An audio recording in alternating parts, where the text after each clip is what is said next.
Product provided by Nintendo. It's weird. It's strange. It just doesn't make sense. Unless Xenosaga is coming back. Hello everyone, I am Jmulls, and we need to talk about Xenoblade Chronicles X Definitive Edition. A game that has quickly ascended the ranks to become one of my favorite games of all time, and I truly mean that. I love this game so much. And the new story they added with Chapter 13 is some of my favorite moments, just shotgun back to back to back in all of gaming that I've ever experienced.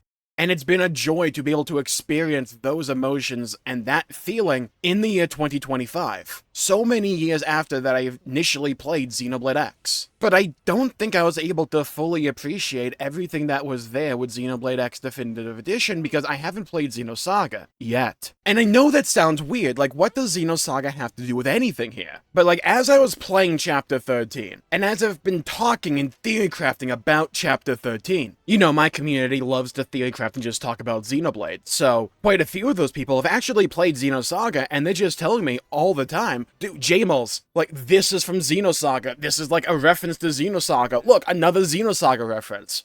And if, like, this was a one-off occurrence, like back in the day with Xenoblade 2, when we had Cosmos as an optional rare blade you could acquire, that would be one thing, right? A nice way to harken back to the past of the Xeno IP and to the yesteryears of Monolith, right? But they keep doing this. They keep referencing directly Xenosaga in one way or the other. Like what we just talked about back in the day with Xenoblade 2, which is so many years ago, oh my god. Cosmos, who was like one of the main characters of Xenosaga, like the face of that IP, she was in Xenoblade 2 as an optional rare blade you could acquire using the in-game gacha system. And like that's not where it ended. If there are Xenosaga references in base Xenoblade 3, I am unaware of them personally, but in Future Redeemed, in the final chapter, Chapter 5, there was this whole section between Niall and Matthew talking, and in the background, there was this radio broadcast that's just referencing nearly every Xeno thing in the past. There was an odd reference to Xenoblade X with mention of Project Exodus, though it's not the same Project Exodus, like don't read too much into that. A nice little nod to where it kind of all started with Xenogears, when it comes to a Philadelphia-class mothership. Again, just a cheeky little nice nod to where the series really started. And then they just kept mentioning and referencing Xenosaga. The radio itself had the logo of Vector Industries, which is essentially, well, an industry in Xenosaga, and to my knowledge, a rather important one since they're the ones who created Cosmos. So having a radio in this Xenoblade cutscene for what is supposed to be the end of the Klaus arc in Xenoblade, to have this obvious reference to Xenosaga would be one thing.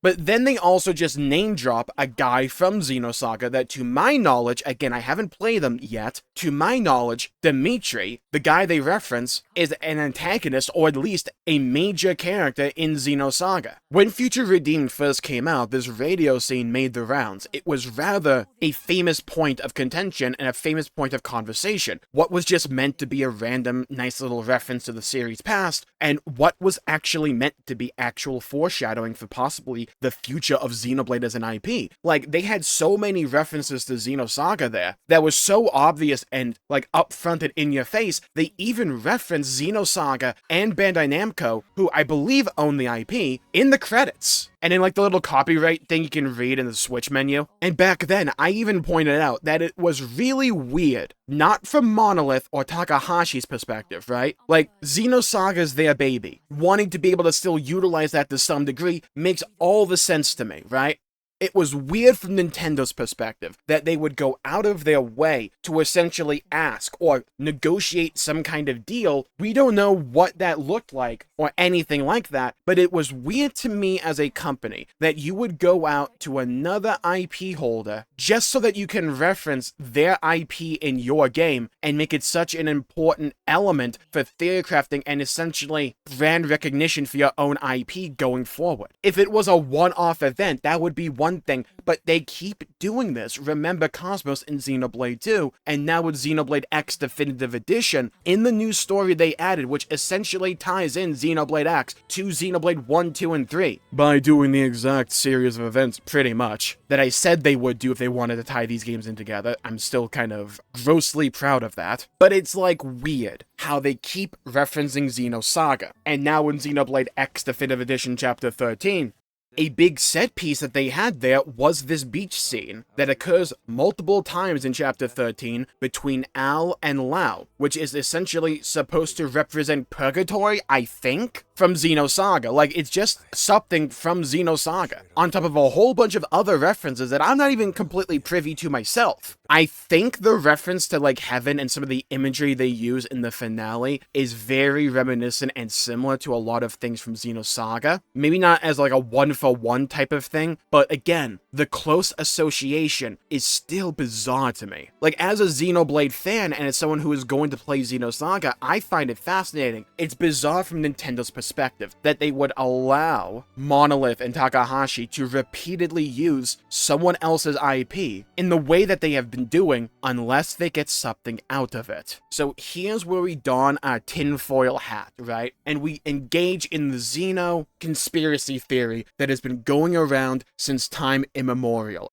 And by that, I mean like 2007-ish. What if Xenosaga comes back? I want to just make this abundantly obvious and clear. I have no insider information. I know nothing. I can only speculate based on pattern recognition from what I'm seeing Monolith do when it comes to story beats and just my guiding lodestar when it comes to how do corporations think, like Nintendo. They want money, they want more money. Rare will they ever do something just out of the kindness of their hearts. It's a quid pro quo situation. So either Bandai Namco are just the biggest bros and said, you know what, we're not doing anything with this IP anyways. If you guys want to reference it, just like credit us, we're good to go. You do your thing. It's like maybe that is the case. I kind of don't see Bandai Namco doing that, but like maybe that is the case. Or maybe a deal was struck to bring Xenosaga back, 1, 2, and 3, whether that be just a straight up port, a remaster, or even a full remake. And all these references to Xenosaga that have seemingly been turned up to 11 when it comes to Future Redeemed, and then the next Xeno thing that came out being Xenoblade X Definitive Edition, where they lean even more so into Xenosaga stuff apparently. This feels to me like they're laying the groundwork and sowing the seeds so that when they do bring back Xenosaga to some degree, it'll have more attention, more eyeballs, and more hype than ever before. Because remember, some people may not remember this. Back in the day, and by back in the day I mean 6 years ago, which you may not believe me here, was actually 2019. My timeline here might be a little wrong, by the way, so like give it take a couple of years, but I'm pretty sure someone at Bandai Namco said that they were considering doing something with Xenosaga, they just didn't see it as profitable enough. So they like canned the idea. But like Xenoblade as an IP and its recognition has completely changed in like those years. We've had Xenoblade 3. We had Xenoblade 1 Definitive Edition in 2020. We had Future Redeemed. Now we have Xenoblade X Definitive Edition. They had the Smash collab with Pyra and Mithra. Xenoblade as an IP is bigger than ever before, and more recognizable than ever before. So to me, the calculus when it comes to would something Xenosaga related be profitable now or worth it, that calculus changes in my eyes. And it's not like everything that comes out in the modern day has to be some kind of like $100 million project, right, on the scale of GTA 6. No, it doesn't. But some timeline stuff is starting to line up in my eyes. Xenoblade normally has 2 things that come out in between numbered releases. In between Xenoblade 1 and 2, we had the 3DS port of 1, and we had Xenoblade X. In between 2 and 3, we had Torn of the Golden Country, and we had Xenoblade 1 Definitive Edition. Now, in between 3 and what we assume to be Xenoblade 4 in the future, we've already had 2 things. Future Redeemed and Xenoblade X Definitive Edition. We are likely looking at like a 2-year gap or a 2-year wait until the next big Xenoblade thing comes out.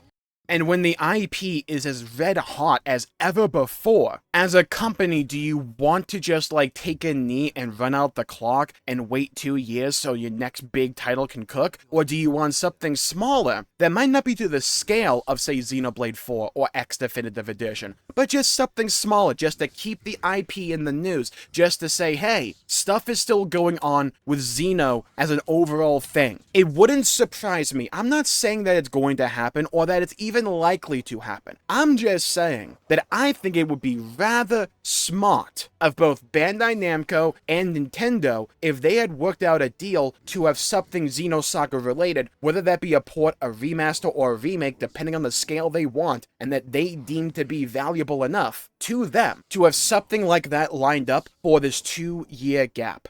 That makes sense to me. As Bandai Namco, you're able to make use of an IP you already have that is gaining more popularity than ever because of another company's work. Why not just say, you know what, screw it, put this out into the wilderness and let's just see what we can rake in. And from Nintendo's perspective, it keeps the Xeno IP relevant. Maybe you make it a Switch 2 exclusive, or a Switch and a Switch 2 exclusive, so that these games are no longer bound to the confines of the PS2. People want to play these games, yet you look online and Xenosaga 3 is like going for plus $300. That's crazy. That's wild. For an IP that is gaining popularity like Xeno is overall right now, where people are realizing, hey, we're gonna have to wait a while before we get another big Xenoblade entry. You're telling me that there are 4 Xeno games in the past that we can play right now, but we just can't because of like weird platforming restrictions? Xenogears being locked up with Square Enix, and Xenosaga 1, 2, and 3, and the various spin-offs being locked in with like Bandai Namco?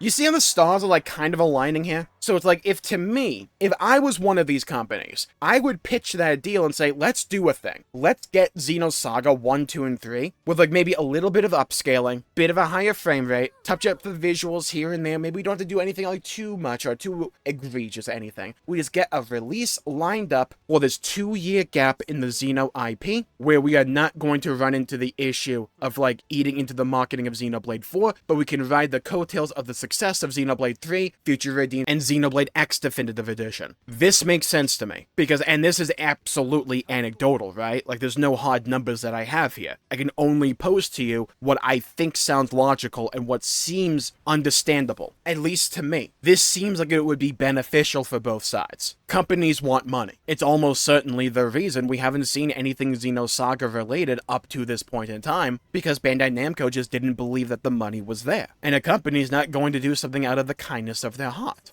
This is just business 101. Same thing with Nintendo. Why would you go out of your way to ask Bandai Namco to utilize the Xenosaga IP in your own IP, despite the fact that the majority of your player base hasn't even played Xenosaga? But you go out of your way to ask for permission or whatever, whether or not you had to actually fork over some money, or whatever that deal was composed of. You go out of your way to ask for permission to use someone else's IP in your game with no apparent benefit? That doesn't make sense as a business unless you get something back. And saying, hey, let us use Xenosaga stuff, we'll up its popularity with like word of mouth and with including various tidbits of it in our games, we'll credit you, make it so that you deem it's profitable enough to do something with Xenosaga. Just give us exclusivity when it comes to bringing those games back. That makes sense to me. Or even if it's just like, hey, make sure that when you do this, it also launches on our platform. That makes the most sense to me. Like one of those scenarios.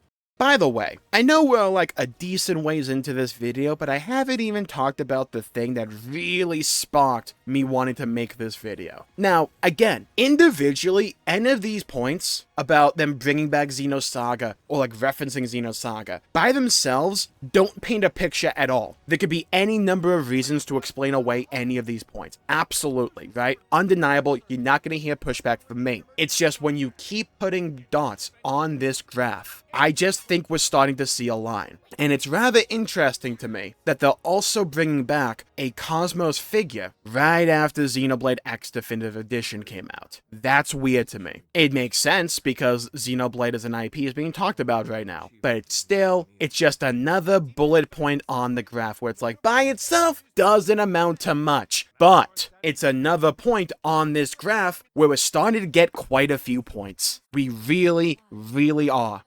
And also the key visual at the end of Future Redeemed, where I am now of the opinion that it is White Whale 2 there, right? And I'll make a video about this because I keep seeing comments about it. That's all I'm saying. I'm not saying that Xenosaga is coming back. I'm not even saying that it's likely that it will. I'm just saying that if it does, it wouldn't surprise me, and a lot of these bullet points that I've talked about throughout this video, and probably even more that exist that I'm just unaware of or I just can't think about, retroactively, those will make a lot more sense if they ever do announce something Xenosaga related. And maybe it's not until like after 4, right? Or maybe they had planned something and it just fell through. We don't know. This is just idle speculation. I'm just saying that having imagery at the end of your big narrative saga that closely resembles the imagery at the end of Xenosaga 3 with Cosmos coming back to Earth / Lost Jerusalem / that planet that I am now of the opinion was supposed to be the White Whale 2. It's still like the imagery absolutely like feels similar to Cosmos there, right? Even if it's not actually Cosmos there. It's a nice little wink wink nudge nudge back to Xenosaga again to cap off the Klaus arc for Xenoblade.